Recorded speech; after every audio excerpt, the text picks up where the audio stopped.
Good morning, this is Brett here in the Aeromotive Tech Department. I want to take a few minutes today to talk to you a little bit about our new PTFE, or some people call it Teflon based fuel line. It's an excellent new product that we brought out that really has a lot of cross application for street cars and race cars, pump gas, racing gas, ethanol, methanol. PTFE, or polytetrafluoroethylene, that's a mouthful, is a product that when applied to a fuel line, it essentially is an interior tube inside a braided line, which may then have a black sleeve on the outside. And we have a version that's just stainless braided with the liner, and a version that has a black sleeve over that. It kind of looks like this or like this. This line has some excellent characteristics. It's small in OD for the ANID, so it has a little bit better ability to be routed in the chassis. The PTFE liner is a carbonized liner made especially for fuel. That means that as fuel flows through it, if there's a static electric charge that builds up, that charge can be conducted by the carbon liner to ground via the hose end or some other component in the system, so that you don't build a static charge which could potentially perforate the line somewhere down the line, if you will. This is a product which minimizes vapor walk. It minimizes the smell that may be associated with fuel that will walk through a rubber style line. It offers a long service life. It won't degrade over time. But let me tell you, when you go to put this line together, you have to assemble it and put a hose end on it. It's just a little different than rubber braided line. So what I thought I would do today is introduce you to this product and just the basics of it, but more importantly kind of show you how to put a hose end on the end of a PTFE Aeromotive fuel line. First of all, you're going to need some tools, and the tools are going to start with cutting the line. There's a couple different ways to do it. In the shop here, we use a really nice big industrial cable cutter, which actually cuts the line pretty easily. It also more or less smushes the end of the line a little bit, which when you're actually assembling hose ends, I personally prefer a little cleaner cut. You can purchase a set of those loppers, we call them, from your favorite online speed shop or from a good industrial tool supply. I don't know the cost. I think they're probably $150 or so for a good set with a good steel set of jaws.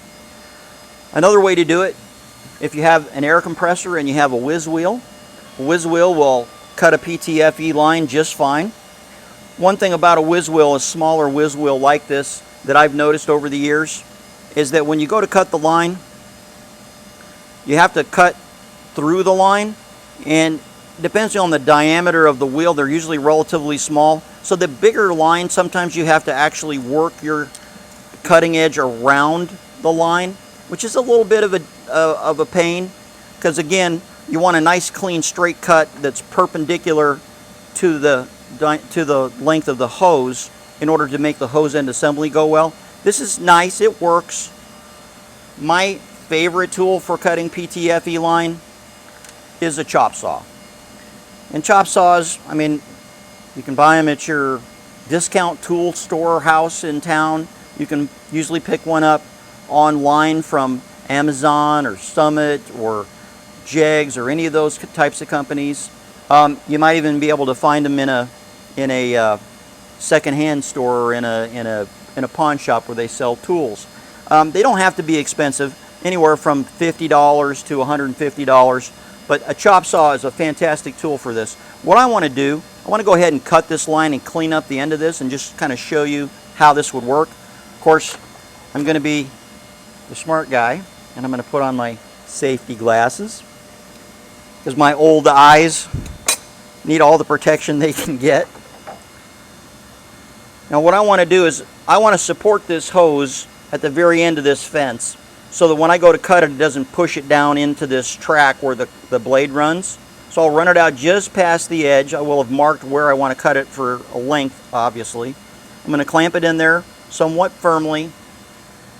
Check my saw where it's going to cut.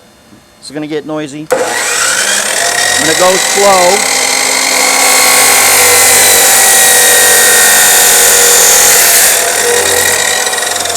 like that. Now once I've made my cut, you can see that's a relatively nice clean cut. There's still a few pieces of the braid that are hanging out, right? But it's pretty perpendicular to the hose. What I like to do, especially if it's got the black sleeve on the outside, is I like to actually work that little bit of a nub on the end of it off. So you can use your chop saw like this, be careful. And you can just use it to more or less deburr that outside of that hose.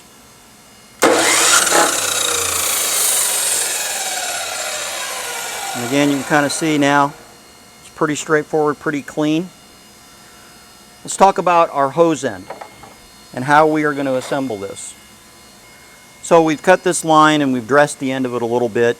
It's kind of taken the burrs off of it, because ultimately we're going to be putting this through the nut on this hose end. And I'm going to talk to you about that in a minute and how that works. But I wanted to point out to you, when you cut the version of our PTFE line that has the black sleeve on it, you don't really have to worry about the braid underneath I guess spreading out, okay?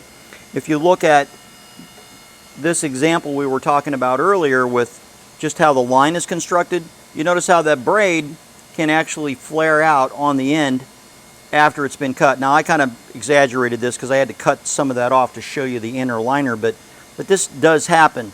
And so if you have the version of the line that doesn't have the black sleeve on the outside of it, before you cut it, I want to make a recommendation. I want you to take masking tape. Basically what I want to do is I want to mark the line. I usually use a black Sharpie on the stainless line. I want to mark it where I want to cut it. And then I'm going to wrap my tape with a mark right in the middle of it. And I'm going to give it 2 good wraps.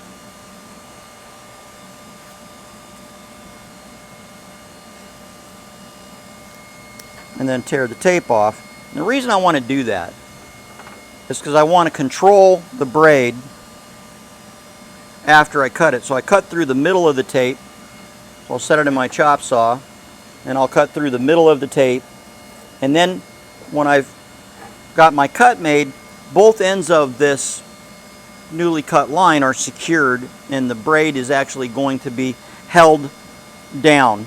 And the reason I want to do that is because when I go to put this nut on, and let's talk about these hose ends, right? The PTFE hose end is not, I keep looking over these darn safety glasses. The PTFE hose end is a 3-piece hose end. It's not quite like your regular rubber braided line, which is just a 2-piece hose end. You have a component here, which I call a ferrule, some people call an olive, okay? And this is what I call the B-nut. This is the part that's going to connect to your port fitting in your regulator or your filter.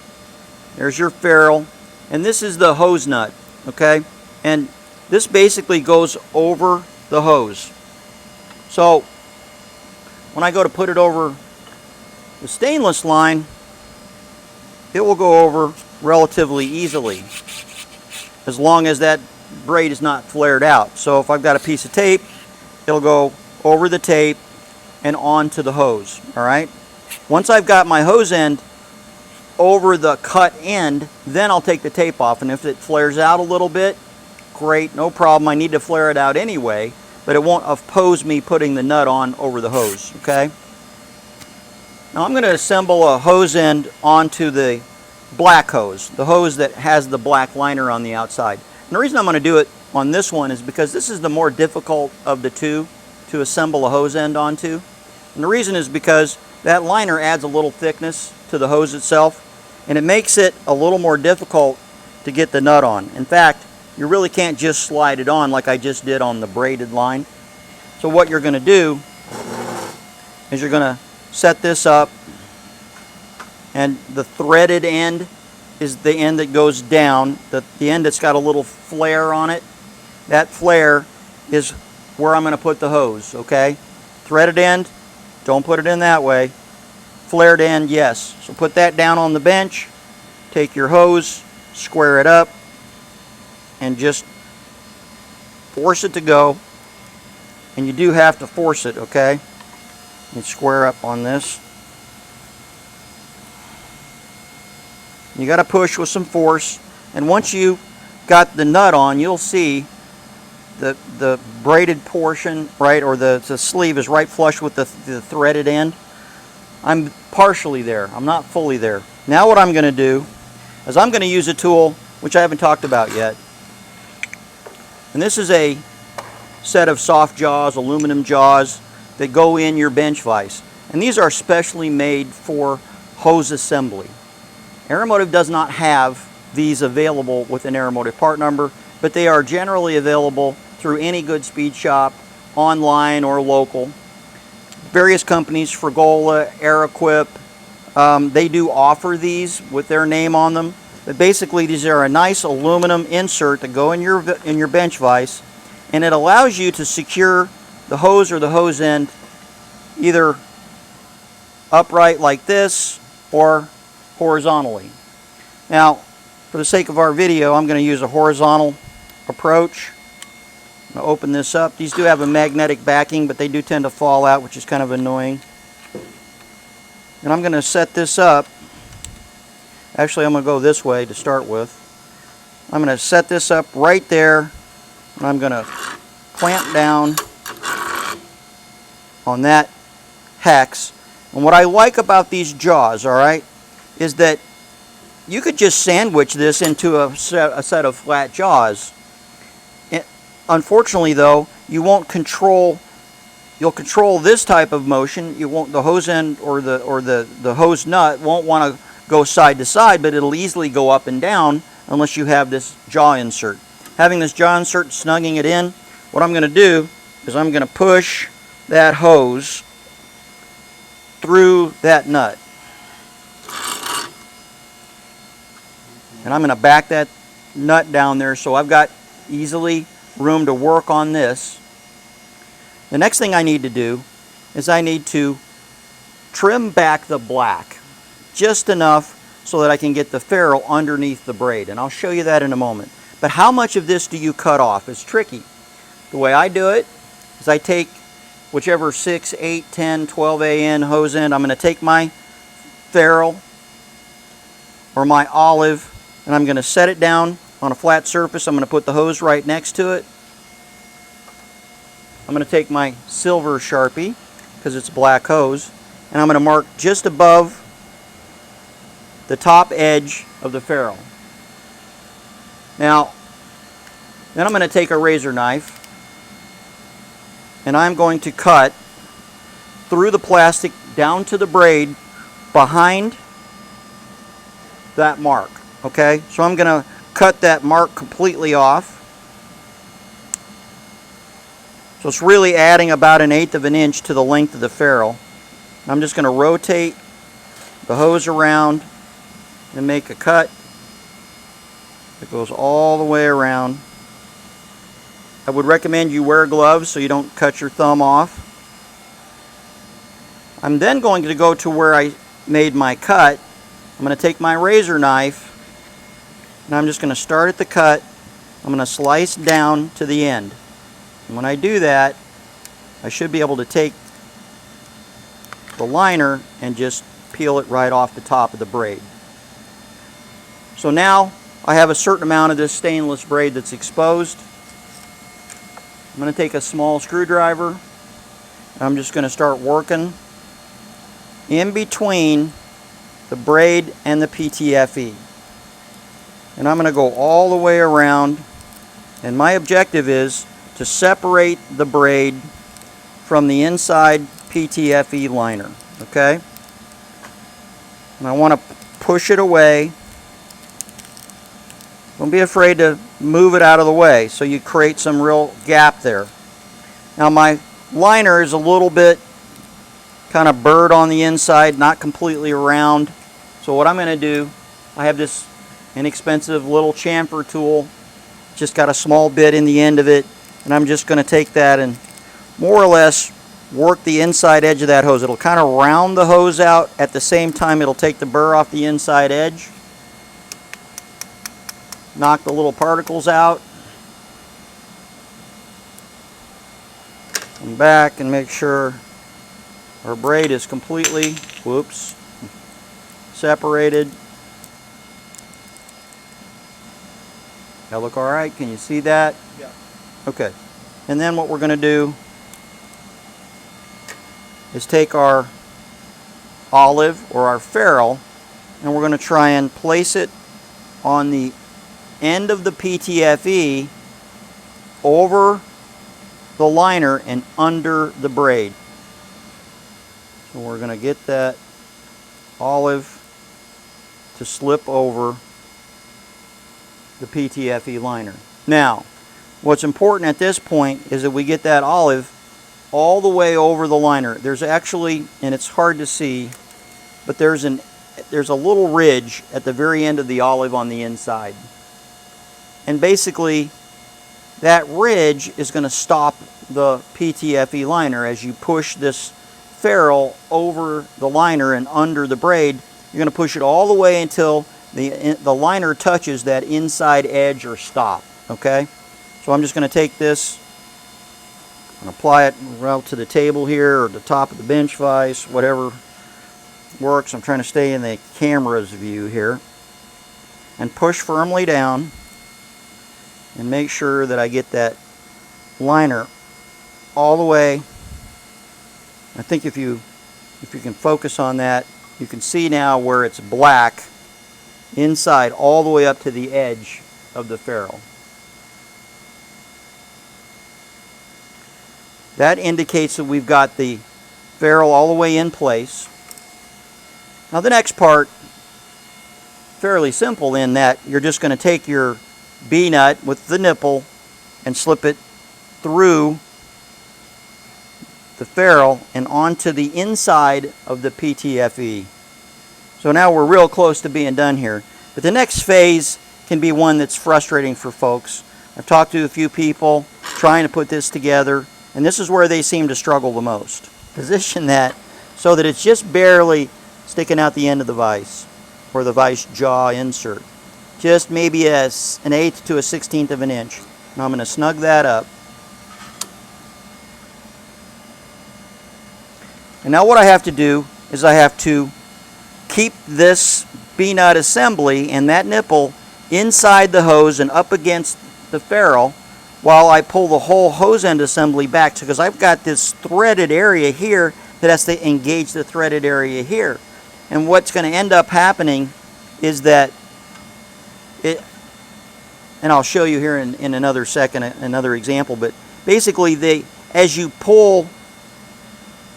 thread this into this, it's going to actually wedge this braid right over the ferrule.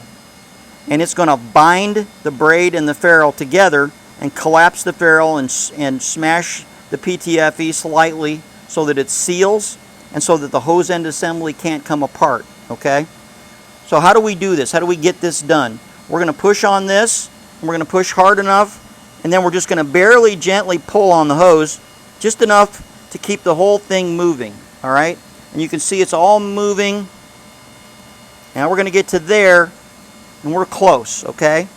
And I'm pushing more than I'm pulling, because I don't want to pull the hose out. I want to pull the whole assembly together into that nut. Now I'm going to take just a dab of light oil, motor oil, whatever you got handy. You just want to lubricate those threads just a little bit, because you don't want to strip them. Because if you do, and this is a hose end I got back from a customer who didn't get it lined up square, who didn't lubricate the threads, and what you wound up with is a ruined $25, $30 hose end. We don't want to do that, okay?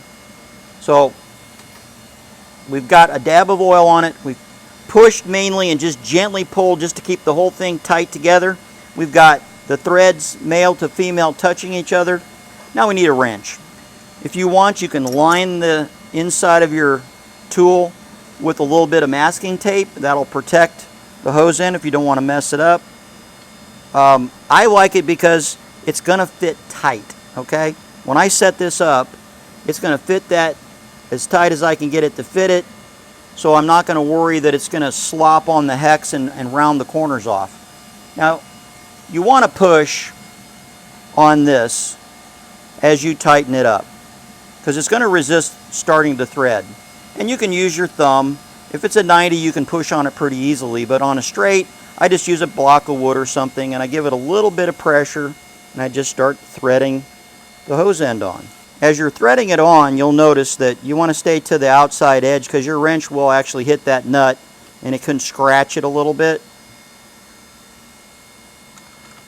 But you're going to take it in there until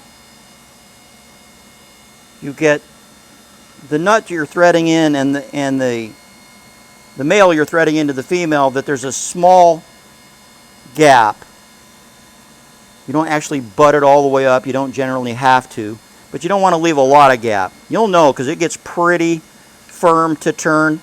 You're really now compressing that ferrule. You're compressing that stainless braid, and you're really making a hose end construction that you're not going to be able to take apart, okay?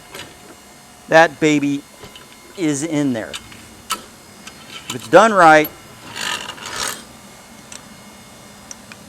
you're going to have an assembly that with the black braid, there's not going to be any stainless showing, okay? It'll be the black look you want. You won't see any of that stainless because you cut it the length that I described using the ferrule and just a little bit more, maybe an eighth beyond the depth of the ferrule. It's on there tight, it's clean, it's not marred, and it's going to seal. I'll give you a couple examples here real quick. This I just kind of sliced the black sleeve off, but essentially you're going to end up with, if you're doing the non-jacketed, you're going to end up with an assembly like that. If it's jacketed, you're going to end up with an assembly like that. You aren't going to see the braid if you don't want to. We have straights, 45s and 90s. We have AN6, AN8, AN10, and AN12 in the PTFE line or hose. You're going to be able to do this. It's going to take a little practice, but when you're done, you'll feel confident that you have a hose end assembly that's going to stay on, and it's not going to go anywhere, it's not going to leak. Thanks a lot for taking the time to watch this video. Feel free to give us a call and talk to us if you have any questions. If you need support or guidance on what PTFE line and hose ends to put together in a system, we can help you do that. If you have questions on how to put it together, of course, call and ask for me. Have a great day. Bye-bye.